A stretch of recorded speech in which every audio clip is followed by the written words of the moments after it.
Our story begins with the classic "Once upon a time, there were happy aliens who came to Earth to explore a forest. They were small beings who glowed in the belly with long fingers and dry skin. There they were, the aliens, looking at the little trees and the plants and the Earth when suddenly some farmers arrived in their cars to mess with them. The aliens ran back to the spaceship and headed back to space, but by accident, they forgot one of them.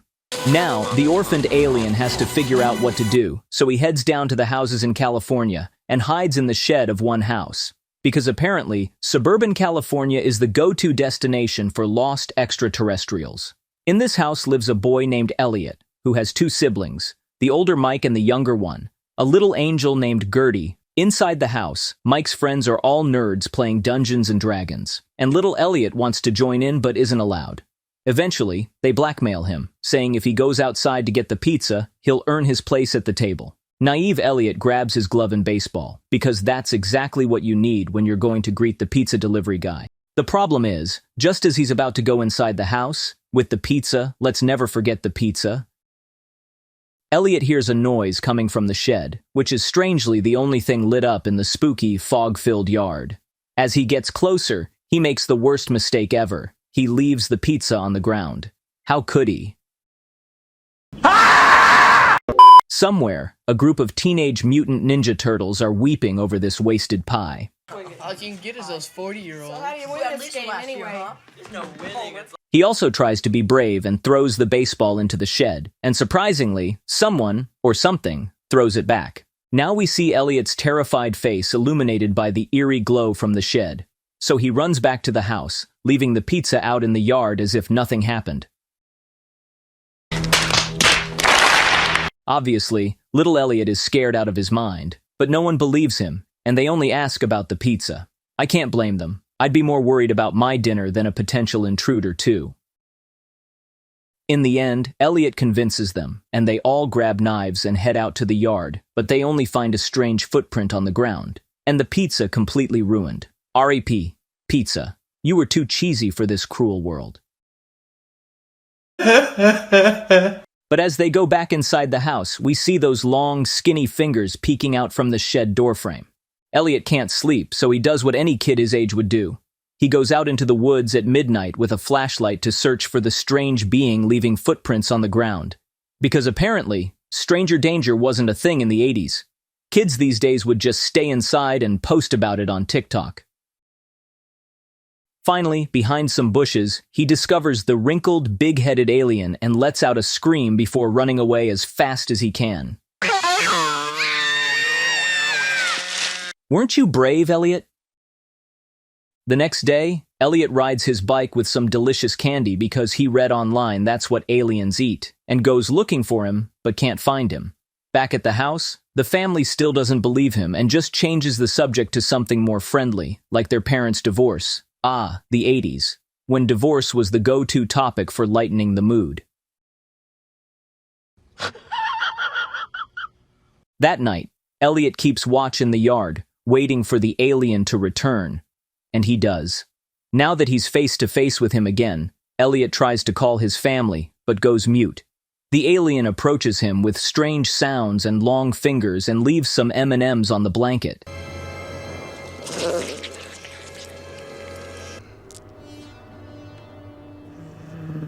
Apparently, he was right, and the alien really liked those candies. But I guess E.T. didn't get the memo about stranger danger either. Accepting candy from Earth kids? Rookie mistake, buddy. So Elliot makes a trail of candy leading the alien to his room, where he starts making a mess.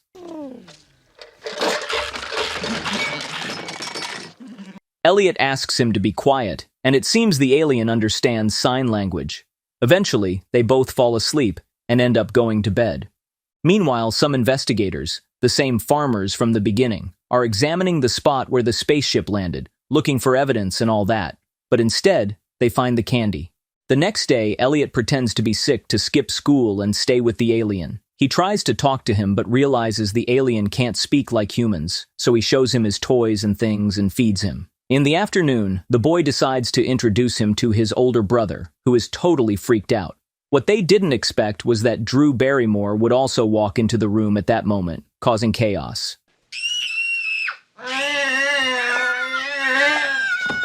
Now the kids hide the alien in their closet, and despite the mess, their mom doesn't notice anything.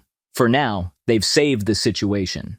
But to be sure, the older siblings threaten little Gertie with hurting her favorite stuffed toy if she tells anyone about the alien. Meanwhile, the kids continue getting to know the little alien. Elliot tries to communicate with him by showing him on a map where they are, and asks where he's from, to which the alien points to the sky with his long, strange finger. Later, they find a book about the solar system, and the alien shows off his psychic powers by making some balls float in the air, and his healing powers by using his mind.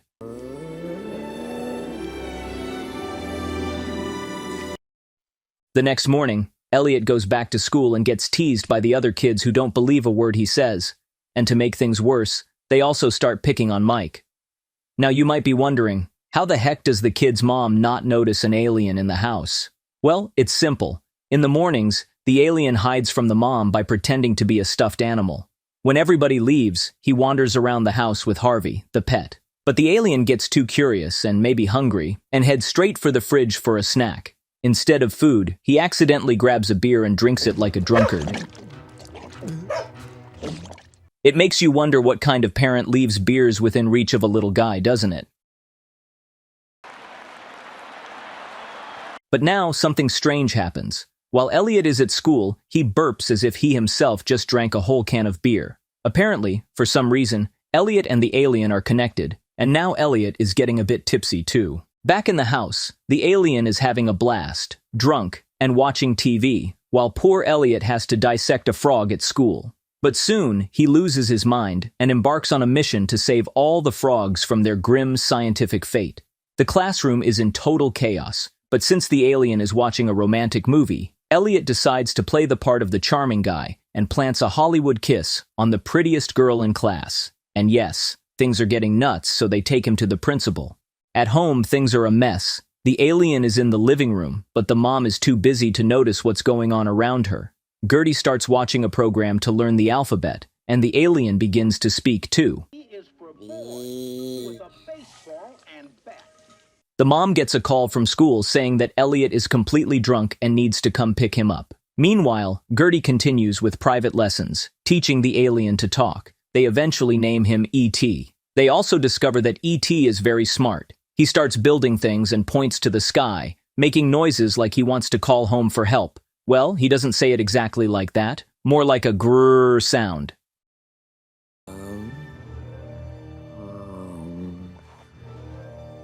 Meanwhile, a van is parked very close to the kids' house, spying on their conversations. These are the same people who have been investigating the whole alien situation. But the kids are too busy searching for parts to help E.T. build a radar so he can call those idiots who went home without him. Hey man, you left me here on a planet of hairless monkeys, remember? Come get me now. Someone take me home. The thing is, Michael notices that E.T. doesn't look so good. He seems sick or something, like Earth's atmosphere isn't agreeing with him. Or maybe he's just experiencing culture shock after binge-watching American daytime TV. Okay. Elliot tells him not to worry because they will be okay. Because remember, now E.T. and Elliot are one. At night, the boy keeps searching for parts to help E.T. build whatever he needs, but he has an accident and cuts his finger. He then discovers that the alien also has healing powers with the LED tip of his finger. Then, E.T. uses his power to levitate objects to build what looks like a phone. To help with the plan, the kids use Halloween night to dress him up as a ghost so he can blend in. But what the adorable little monster didn't expect was to be blinded by a camera flash. Oh, how cute.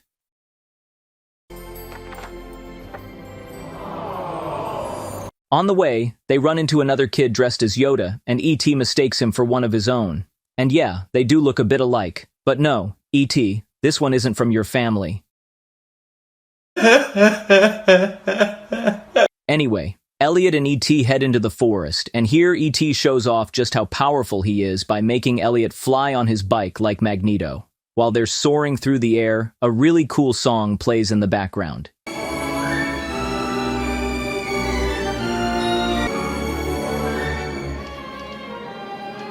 E.T. really kept that secret well, huh? The landing, though, isn't quite as impressive as the takeoff. Don't crash, please.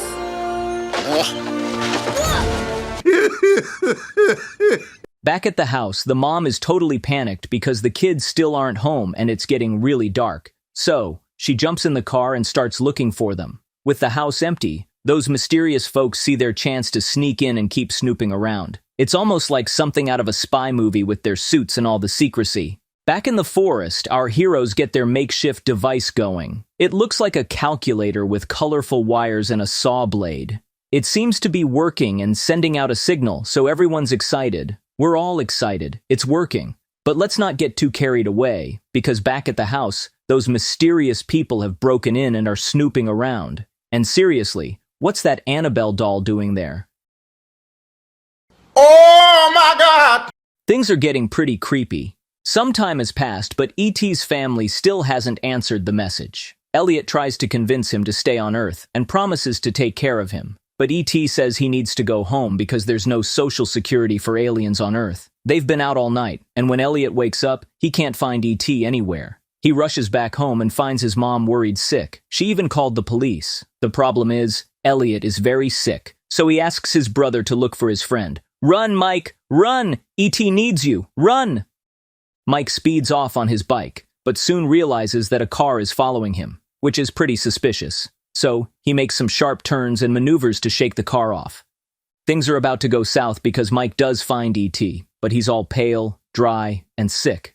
God, I've never asked for anything, but please don't let anything happen to this little guy. I've really grown fond of this wrinkly little alien.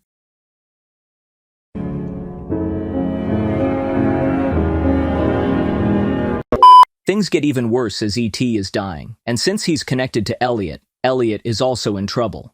With no other options, Mike goes to get their mom for help, but instead of helping, she tries to take the kids and leave the house. But what she doesn't expect is that the US government shows up right at this moment, always needing to be involved, right? Since the aliens arrived, they've been searching everywhere, even eavesdropping on conversations in the woods. Now they're surrounding the house and quickly set up a mini research facility right in the neighborhood. They interrogate the kids, put E.T. on a stretcher next to Elliot, and start taking blood samples and trying to help. There's even a guy who talks directly to Elliot to figure out what E.T.'s goal is because he wants to help. It turns out Elliot can barely talk, and this guy has been investigating the situation for over 10 years, so he needs everyone's help to save both lives. Elliot explains that E.T. needs to go home, but the researcher says some strange, almost farewell-like words, and doesn't believe E.T. was left there without a reason. Can someone tell him E.T. just got left behind for a moment to pee while his ship took off? Please, please, please. And then we reach the saddest part of the movie. E.T. dies, but Elliot seems to be recovering. Everyone has to step back while Elliot says goodbye to his buddy. A few minutes later, they also discover that the plant E.T. was taking care of has died. E.T. is dead, with no pulse and as pale as a ghost. Elliot is screaming desperately. Can someone please save this alien? Is there a real doctor in the house? I don't know. Despite their efforts, they can't bring him back to life. Oh man, this is just heartbreaking. E.T. gets put in a box to keep his body intact while they get ready to move him. Luckily, Elliot gets a few minutes alone with him to say goodbye. They open the box, and surprise, E.T. is still alive. Everyone's thrilled, but Elliot knows the government is going to try to take him, so he and his brother manage to sneak into the truck where E.T. is being held and steal it. They call their friends for help, and they all head into the forest together. They jump on their bikes and take off, with the police hot on their tail. This a wild chase scene. They're weaving and jumping, trying to stay ahead. They split into 3 groups to distract the cops, but suddenly, there are way too many patrol cars. Just when it seems like they're done for, E.T. uses his powers to lift the bikes into the air, and the kids start flying. The police are left in shock. So, everyone makes it to the forest, and just then, the spaceship appears. E.T. says goodbye to his friends, including Drew Barrymore, who shows up with her mom at the last minute. Elliot hugs him while the mom, the cops, and everyone else are all in tears. Trust me, these are manly tears.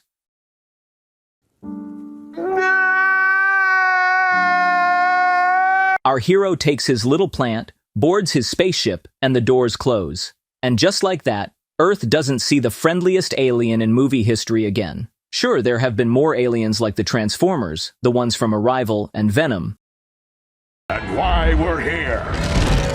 Your world is not so ugly after all. But none like E.T. That's how the story ends. If you liked this recap, you know what to do. Hit the like button, subscribe to the channel, turn on notifications, and let me know in the comments which movie you'd like to see next. All set? See you in the next video.